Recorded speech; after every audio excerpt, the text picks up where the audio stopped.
എനിക്കറിയാം എല്ലാവരുടെയും വായിൽ ഇപ്പം വെള്ളം വന്നുകൊണ്ടിരിക്കുകയാണെന്നുള്ളത് കണ്ടാൽ മനസ്സിലാകും.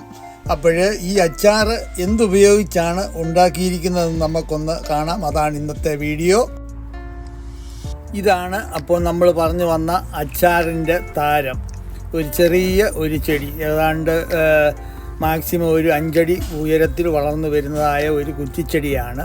അതിൽ കായ്ച്ചു കിടക്കുന്ന ഈ കായ ഏതാണ്ട് നമ്മുടെ നെല്ലിക്കായുടെ ഷേപ്പിലൊക്കെയാണ്. പക്ഷെ എന്നുണ്ടെങ്കിൽ പേരും അതും ഏറെക്കുറെയൊക്കെ സിമിലറാണ്. അമേരിക്കൻ ഗൂസ്ബെറി എന്ന് പറയും.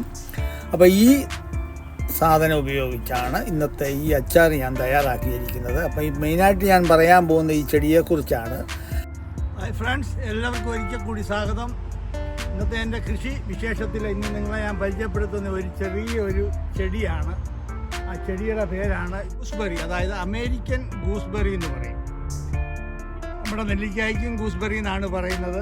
പക്ഷെ എന്നുണ്ടെങ്കിൽ നമ്മുടെ നെല്ലിക്ക അല്ല. നമ്മുടെ നെല്ലിക്കായുമായിട്ട് വളരെയധികം ഗുണത്തിലും ഷേപ്പിലും ആകൃതിയിലും എല്ലാം വളരെ സാമ്യമുള്ള ഒരു ഫ്രൂട്ട്സ് എന്ന് വേണേൽ പറയാം. പഴുത്ത് കഴിഞ്ഞാൽ അത് ഫ്രൂട്ട്സാണ്. അപ്പോൾ ആ ചെടിയാണ് നിങ്ങളുടെ മുമ്പ് ഞാൻ പരിചയപ്പെടുത്തുന്നത്.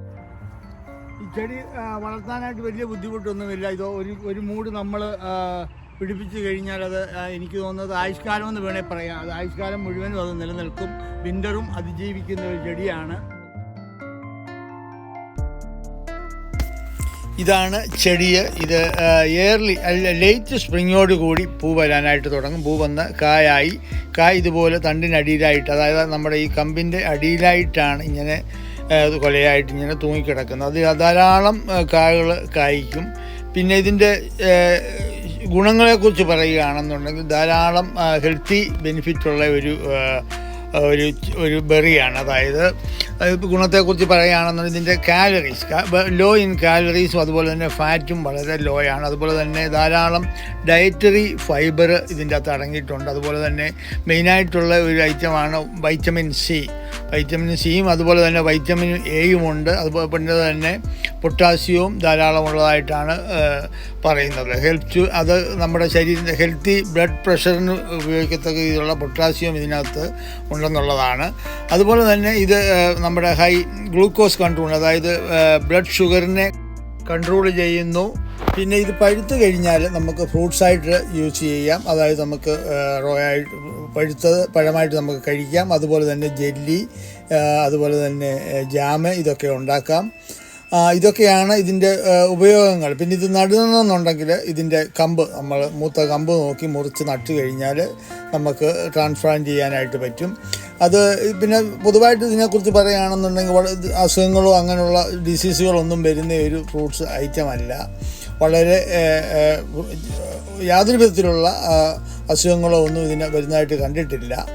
അപ്പോഴിത് വളർത്താനും ഒക്കെ നമുക്ക് പ്രത്യേകമായിട്ടുള്ള തയ്യാറെടുപ്പോ കാര്യങ്ങളോ ഒന്നും ആവശ്യമില്ല. വളരെ ഈസി ആയിട്ട് ഇത് നടുകയും ചെയ്യാം. അതുപോലെ തന്നെ പിന്നെ നമ്മൾ ശ്രദ്ധിക്കേണ്ട ഒരു കാര്യം എന്ന് പറഞ്ഞു കഴിഞ്ഞാൽ, ഇത് ഫ്രൂട്ട്സൊക്കെ പറിക്കുന്നുണ്ടെങ്കിൽ ഇതിന് നമ്മുടെ നാരകത്തിൻ്റെ മുള്ള് പോലെ തന്നെ ഭയങ്കര മുള്ളുണ്ട്. ഇതാണ് ഇതിൻ്റെ കായ. ഇതുപോലത്തെ നെല്ലിക്ക പോലെ തന്നെ ഇരിക്കും. പഴുത്ത് നമുക്കിതുപോലെ കഴിക്കുകയും ചെയ്യാം.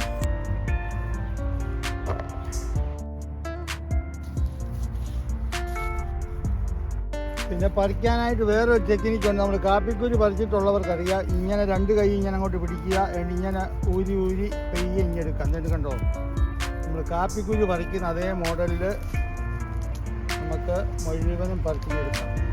അപ്പം കയ്യിൽ മുള്ളു കൊള്ളത്തുമില്ല. എൻ്റെ ഒരു വശത്തിന് ഇത് കൈകാര്യം ചെയ്യുകയും ചെയ്യും. അപ്പോൾ കണ്ടോ, ഇതേ രീതിയിൽ പറിച്ചെടുക്കാം.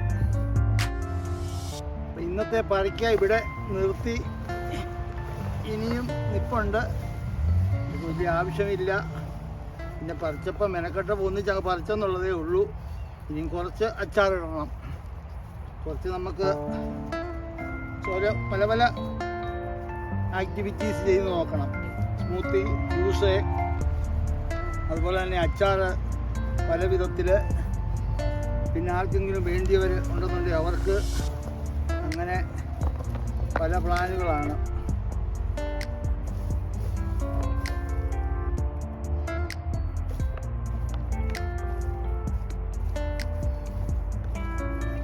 ഓൾറെഡി ഇത് പഴുക്കാനായിട്ട് ഇതൊക്കെ പഴുപ്പിൻ്റെ ഭാഗത്തിലേക്കുള്ളതാണ്. അപ്പോൾ ഓൾറെഡി എത്രയും പെട്ടെന്ന് തന്നെ കൈകാര്യം ചെയ്യണം, അല്ലെന്നുണ്ടെങ്കിൽ പഴുത്ത് പോകും. പഴുത്ത് കഴിഞ്ഞാൽ അത്ര അച്ചാറിന് നല്ലതല്ല, എന്നാലും കുഴപ്പമില്ല. എന്നാൽ വേണമെന്നുണ്ടെങ്കിൽ തിന്നാം. അപ്പോൾ ഇനി അടുത്ത പരിപാടി അന്നേരം നമുക്ക് കാണാം. Okay, by.